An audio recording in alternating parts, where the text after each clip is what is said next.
Para entendermos um pouco mais sobre os resíduos sólidos que são produzidos em larga escala todos os dias ao redor do mundo inteiro, serão abordados os seguintes tópicos: os aspectos político-econômicos que rodeiam este assunto, como legislação, normas, impactos econômicos e comparações entre estatísticas de variados países, a definição de resíduos e resíduos sólidos e como eles podem ser classificados, quais são os impactos do descarte regular dos resíduos sólidos, tanto nos fatores abióticos quanto nos seres vivos, e, por fim, serão discutidos quais são os aspectos sociais que envolvem esse tema, como as medidas sendo tomadas atualmente para resolver os problemas citados.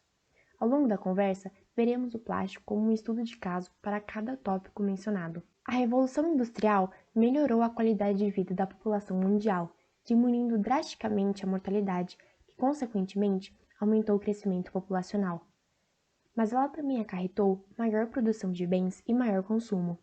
Com isso tudo, a produção de lixo e resíduos sólidos aumentou exponencialmente. As empresas e indústrias, ao produzirem seus produtos, ficam com uma quantidade final de resíduos grande, e seus consumidores, ao comprarem os produtos, também vão fazer o descarte de certos materiais, como as embalagens, muitas vezes plásticas, e até o próprio produto depois de usado ou quebrado. Atualmente, somos testemunha e cúmplice do impacto que tudo isso trouxe ao mundo.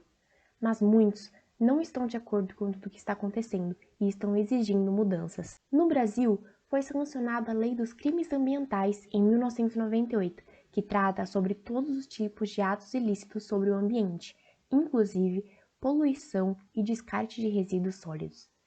No seu artigo 54, parágrafo 2, inciso 5, temos o aspecto do lançamento de resíduos sólidos, entre outros, em desacordo com as exigências estabelecidas em leis ou regulamentos, com pena de reclusão de 5 anos.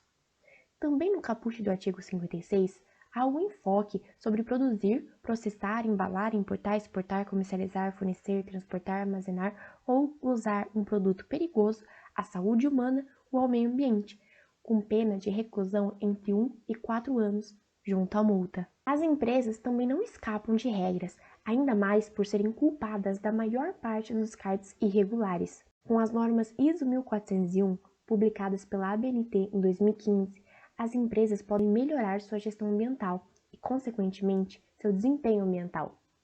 Muitas empresas tentam estar a par deste ISO para conseguir o selo verde, que confirma que elas estão de fato de acordo com todas as normas. As legislações e normas podem auxiliar o grande problema em questão, mas não são o suficiente para consertar por completo. Segundo a ONG World Wildlife Fund, o impacto econômico mundial gerado pela poluição do plástico é mais de 8 bilhões de dólares, afetando principalmente os pesqueiros, o comércio marítimo e o turismo. Na vista deste caos, muitos países optam pela reciclagem em massa. Apesar de ser uma superpotência mundial, os Estados Unidos não estão entre os primeiros da lista de maiores recicladores. De certa forma, não esperada, perdendo apenas para a Alemanha, temos Singapura como o segundo país que mais recicla no mundo, nos mostrando que tal patamar não cabe apenas para países denominados desenvolvidos. Dito tudo isso, o que de fato são resíduos sólidos? Primeiramente, precisamos entender o que é a poluição. A poluição é a alteração indesejável do ambiente. Em aspectos legais, tal alteração é causada pela atividade humana e acarreta o prejuízo de sua saúde e de outros seres. No Brasil, a definição apropriada de resíduos sólidos, em geral, foi alterada ao longo do tempo, até atualmente, se contendo para a definição da Política Nacional dos Resíduos Sólidos. O resíduo sólido é um material, substância, objeto ou bem descartado, resultante da atividade humana, nos estados sólido, semissólido, gases e líquido, sendo que suas particularidades tornem inviável seu lançamento nos esgotos, ou que precise de uma certa tecnologia economicamente inviável. A PNRS também definiu certas classificações para os resíduos sólidos, entre elas quanto à origem, periculosidade, finalidade e potencial de degradação.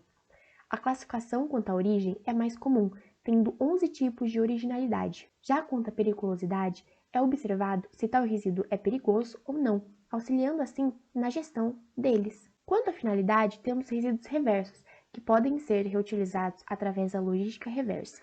E também os rejeitos, que não têm possibilidade alguma de serem reutilizados. Por fim, pode ser analisado o potencial de degradação de cada resíduo, levando em conta o material que constitui. Os resíduos sólidos urbanos, por sua vez, são considerados como resíduos sólidos gerados por atividades em locais com aglomeração humana no município. Isso inclui tanto domiciliar e comercial até agrícola. Entre os resíduos sólidos urbanos mais utilizados e conhecidos, temos o plástico, ou os materiais polímeros. Junto com a Revolução Industrial, viu a necessidade de um material resistente, leve, robusto e flexível, derivando assim o plástico, usado ao redor do mundo inteiro em diversas maneiras. Por conta de suas propriedades atraentes, ele se tornou um elemento-chave para o cotidiano de todos. Contudo, é necessário seu descarte apropriado e reciclagem para que não haja impacto ambiental negativo. Ao coletar devidamente os plásticos jogados fora, é realizada a reciclagem energética. Assim, esses produtos de polímeros podem ser utilizados como fonte de energia. Os Estados Unidos, maior país consumidor no mundo, é também o maior gerador de lixo plástico mundialmente, conseguindo reciclar cerca de 34% do que foi produzido. Já o Brasil cai na quarta colocação de gerador de lixo plástico, reciclando, infelizmente, apenas 1% do total de produção. Esses resíduos sólidos urbanos são a responsabilidade do governo municipal e são, na maioria das vezes, descartados em aterros locais após a coleta. Agora que entendemos o que de fato são esses resíduos, precisamos analisar seus impactos no ambiente como um todo e nos seres vivos, inclusive nos humanos. Colocando em perspectiva o planeta Terra como um sistema fechado, lembramos que, segundo a primeira lei da termodinâmica e a lei da conservação de matéria, temos um ciclo fechado neste sistema, que o torna autossuficiente, reciclando matéria, como matéria orgânica, e energia, como a do Sol. Caso algo obstrua esse ciclo, o mecanismo de autorregulação do sistema, dito como homeostase, consegue trazer de volta o equilíbrio, estabilidade e autossuficiência. Podemos considerar, dentro dessa perspectiva, um dos tipos da matéria como sendo o que se é produzido e consumido pelos humanos, que com isso geram resíduos, podendo ser reciclados para não ter o ciclo fundamental quebrado. Entretanto, até então, podemos ter como conclusão que a quantidade exorbitante de produção dos resíduos não consegue ser lidada e assim o ciclo é rompido. Temos uma espécie de alteração profunda e contínua com tal geração de lixo, que acaba tornando a homeostase improvável.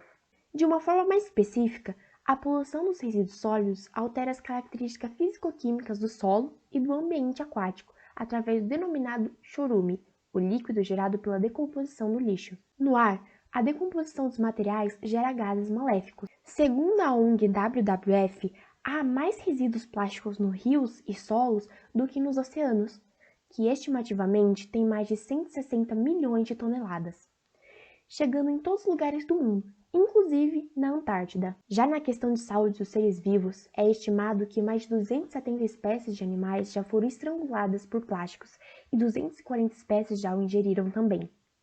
Para nós, humanos, há um consumo altíssimo de micro e nanoplásticos. Entre 259 garrafas de água, 241 são contaminadas com eles. Mas eles estão principalmente no sal, pescados e outros saborosos alimentos marinhos. Porém, ainda não há dados suficientes que comprovam todos os malefícios que essa ingestão nos causa. Quanto à possível gestão do descarte dos resíduos, também é necessário ter cuidado.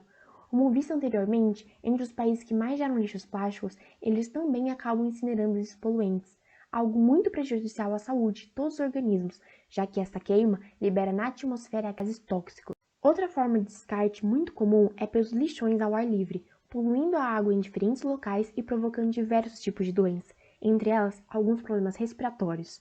Tais fatos e estimativas nos deixam assombrados. Naturalmente, as empresas, sendo as maiores responsáveis, estão cada vez mais sendo pressionadas pelos seus consumidores, além das novas normas e legislações governamentais.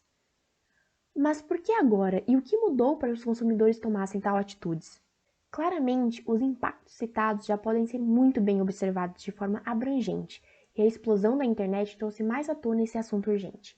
A conscientização da população está atingindo maiores patamares, mas não é só na interweb que os conhecimentos são transmitidos. Atualmente, no Brasil, as crianças desde o ensino fundamental têm uma educação ambiental.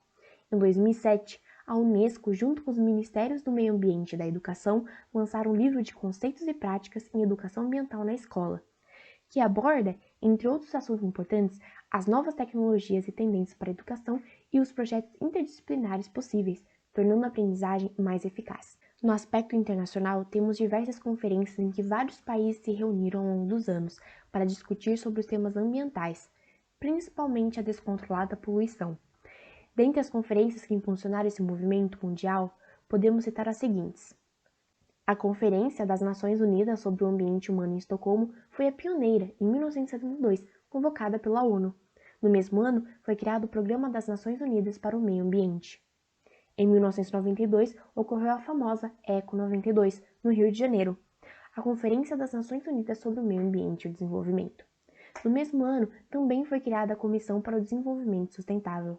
E, por fim, em 1994, houve a Conferência Mundial sobre o Desenvolvimento Sustentável dos Pequenos Estados Insulares em Desenvolvimento, realizada em Barbados, dando espaço para outros países também importantes. Essas conferências foram de grande necessidade e não pararam de ocorrer até atualmente. A última aconteceu no ano de 2015, em Nova York, na qual foram definidos os novos Objetivos de Desenvolvimento Sustentável para a nova agenda, com prazo até 2030, sendo denominada assim Agenda 2030. Essa conscientização global nos trouxe novas oportunidades de tentar melhorar a situação que a poluição geral ocasionou, mas também novos olhares sobre a manipulação dos resíduos sólidos e resíduos sólidos urbanos descartados. Entre os novos processos de reciclagem, há um dos mais discutidos, a logística reversa. O objetivo principal da logística reversa é gerir o fluxo de produtos do ponto de consumo para o ponto de origem, podendo assim serem utilizados novamente como matéria-prima, restaurando seu valor material, ou para serem descartados de forma adequada. Ou seja, depois do produto ser consumido, ele voltará à indústria para ser utilizado como matéria-prima ou como insumo para outros produtos. A logística reversa não só beneficia o ambiente, mas também as empresas, já que diminui os custos e melhora sua imagem.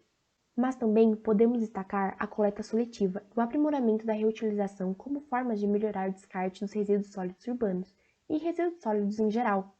Diante de tudo que foi mencionado, podemos concluir que a conscientização da população é uma peça-chave para conseguirmos melhorar a situação que temos colocado no nosso planeta Terra, assim como todos os processos de descarte e reciclagem sendo melhorados e reinventados por conta dessa pressão social. Mas e você? O que você tem feito para ajudar?